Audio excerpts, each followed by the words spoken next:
Okay, so we have an opportunity to change this, but we have to do it together. I mean, most of us want education to change somehow. And one of the biggest teachers on the globe is YouTube, for sure. I mean, if we have a problem, many of us go to YouTube to solve it, because somebody else has had the same problem. So we learn from them, and then we might make, you know, a little bit of peer learning because we also make a video. We solved it a little bit differently. So, I mean, this is for sure coming, and we can see it all the time. So I found my purpose about 10 years ago, just before I turned 40, and that was education. So I'm a geologist, actually, which, you know, talking about education a bit weird, but geologist works a lot in systems, so that maybe then, if you look at the third word, helps a little bit. During my path, I've been a school director. So I ran a school. I hired the director in charge of curriculum and did all the staff and finances and how you do a school a little bit differently. Like I said, I now run 2 companies in education. I used to have an architecture startup.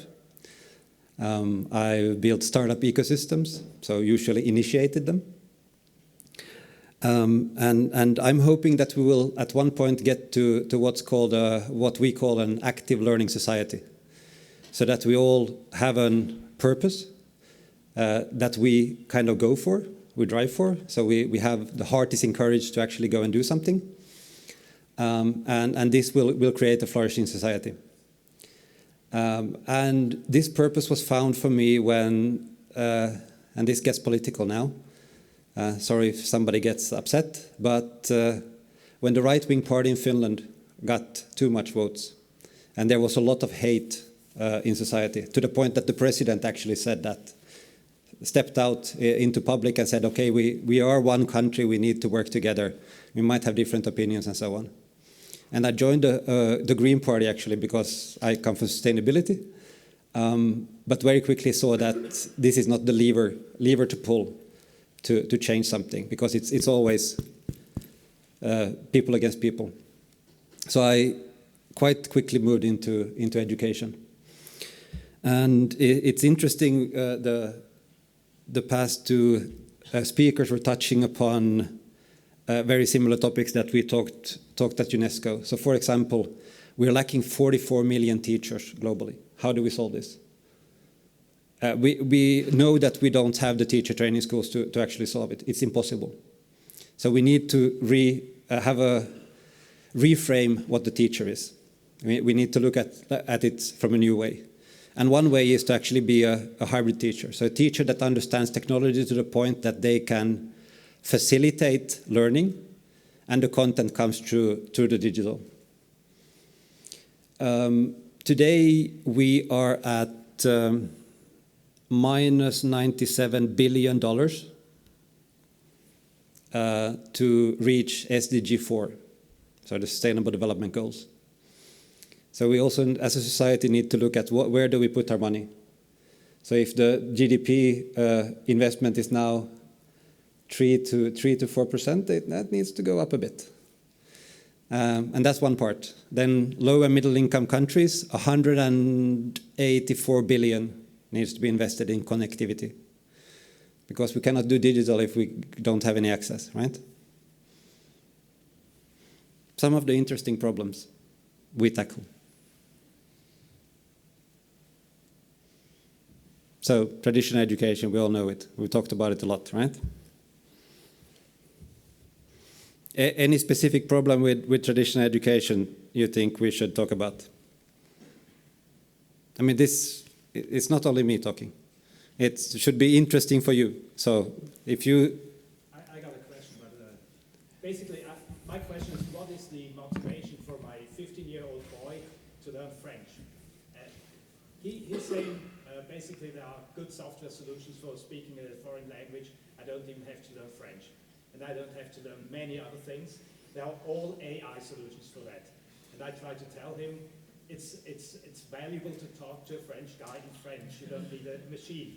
But for him, that's too much effort. And then he comes and says, anyway, the French should learn English.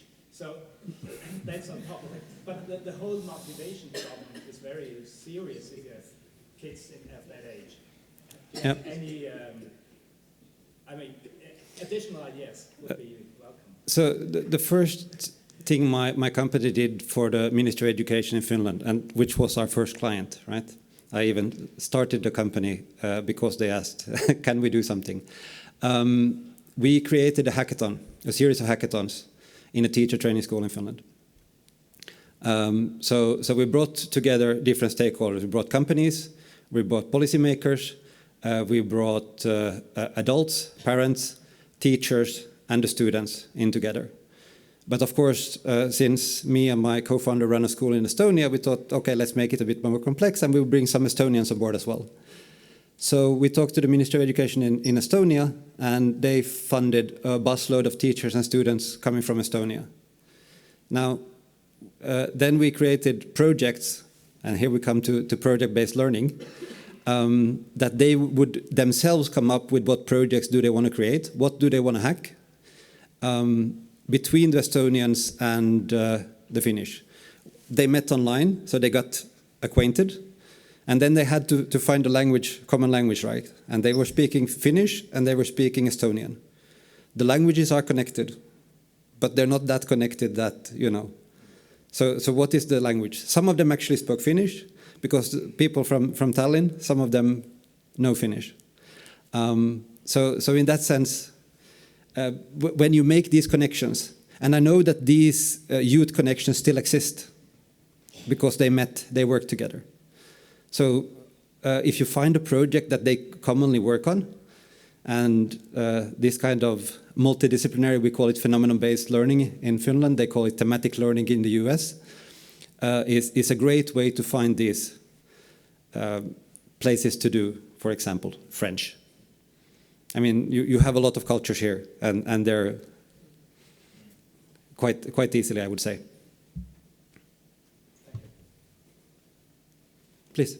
Just from memory, I remember looking at all the school systems, especially by where they ranked. So I'm from Canada, we were, I think, at the time 7th, Finland 23rd. But the differences between Canada and Finland were that I think the teachers were, if I can remember correctly, on the same level, like they were highly respected. They were paid to learn, so they were given time to learn things to stay current. And school time was actually a little bit shorter, I think, than Canada, which was a surprise, because then everybody was saying, well, we need to be like the schools in China, the kids are in school longer. But no, Finland was in 3rd place and had shorter days. So I can't remember what the other things were that stood out.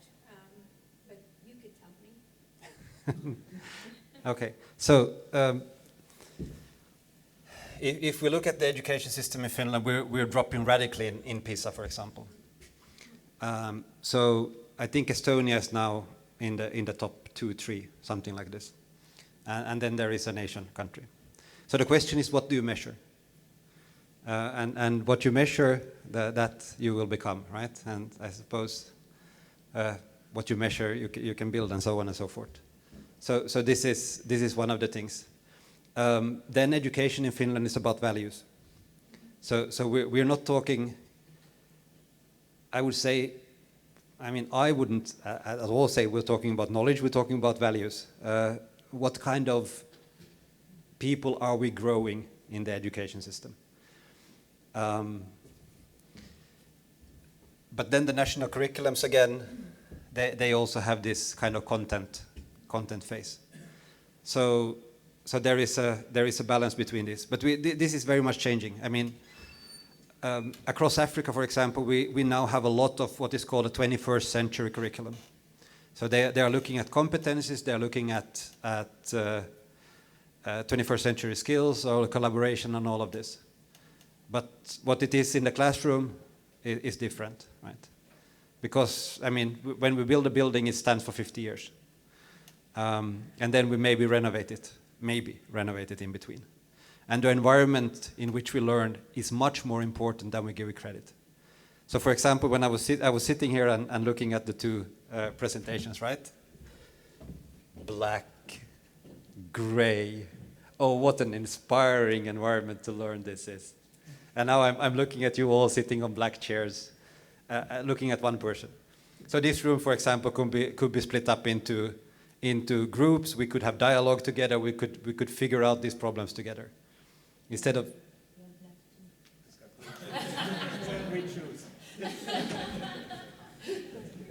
Well, I need to melt in, right? They would throw me out of Switzerland otherwise. No? Peter, if I may, just to respond to your question, we observed one interesting fact. We see, okay, Finland was performing well, and we have a country sort of striving to be like Finland. You ask the same question in any country in the world, like which model you consider like a top, is Finland, like a trademark. And what we see from our country, we are preparing in teacher preparation schools around 2,500 teachers a year. Guess how many maths teachers appeared in the schools in the last 5 years? Maths. How many? Prox. 3. 3 teachers in 5 years in all schools. I mean, that is the actual number. And 1 physics teacher. And if you finish your physics, physics bachelor, or teach a physics bachelor, would you consider to go to some village for, say, low to medium salary, which you know exactly what salary will be in 40 years from now, because that is very well framed, and it will increase around 20% from your start in 40 years, with maybe some slight of inflation? No. I will prefer to stay here. And that is a radical change. In France, a huge number is missing of teachers. I mean, in village areas and small towns. In large cities, yes, the problem is not so dramatic. In some countries like ours, it's huge dramatic change. And what I see is education, how we stigmatize it, or how we, present it as top global leaders. In 50 years, it will be like totally different thing.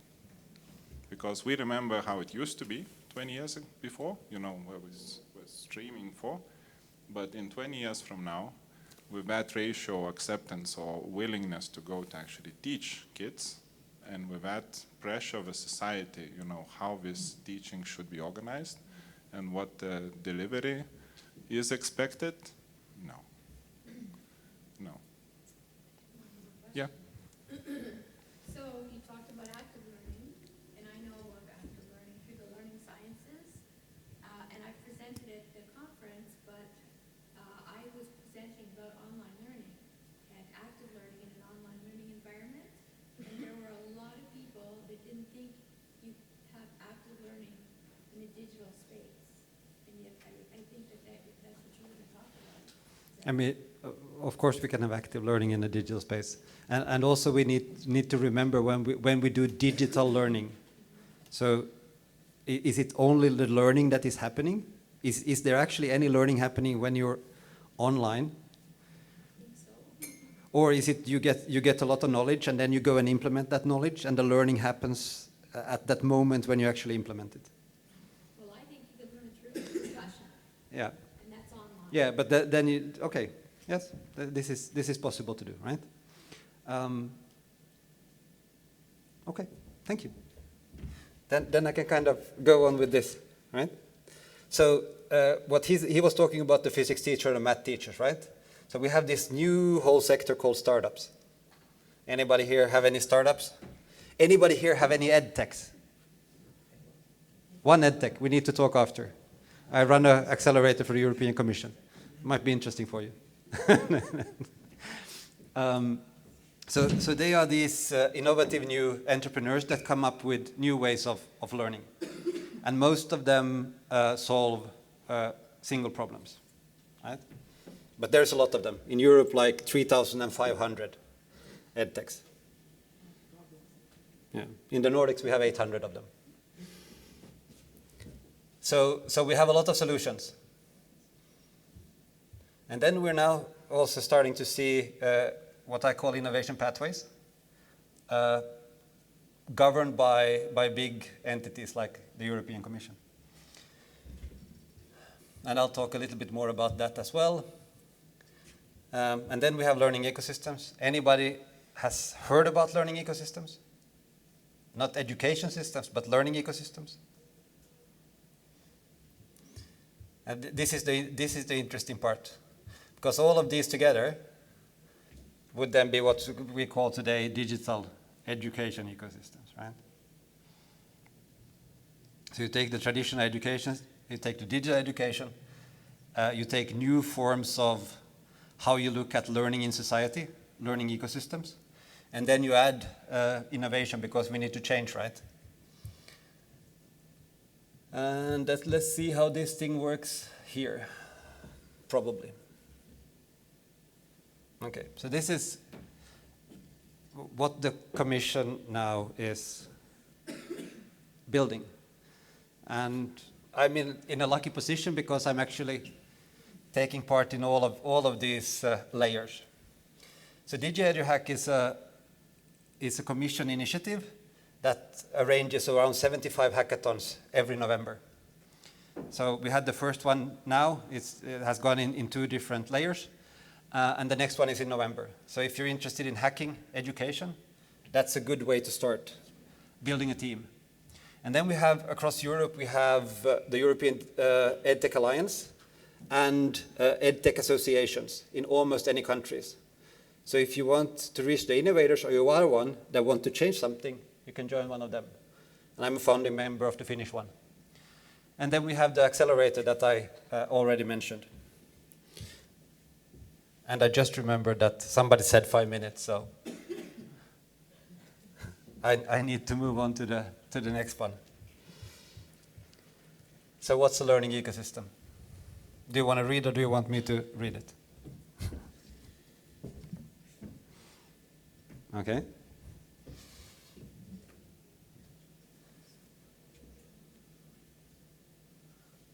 And if this doesn't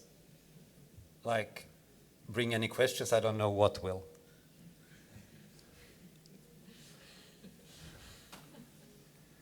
Yeah, what does it mean? So it literally it means that looking at all the different forms of learning we do, the formal learning, the informal learning, the digital learning, and all of them, bringing all stakeholders together instead of just teachers, administrators, parents, and students. This is how we look at learning in society nowadays. And we actually developed with the university what's called an evolutionary framework. How can you grow these kind of ecosystems of dialogue in your local society? So this is work that is kind of transitioning all the different fields. Excuse me? Yes? Actually, I'm not sure you would like that we are able to read your slide. What? Because of the contrast. Sorry? Because of the contrast. So I Ah. have some doubt that you would like that we read your slide. Okay. So it says they are intentional webs of relational, which are dynamic, evolving, and enable greater diversity when fostering lifelong learning opportunities. Sorry about that. It's intentional. You're meant to answer. It is. It's one of the biggest conundrums. So how big do we do it? Because as a society and humans, we learn everywhere, right? And how can we start mapping and actually working on it on a societal level? Okay, so I'll leave you with that question. I don't have any answers. I'm sorry. This is ongoing.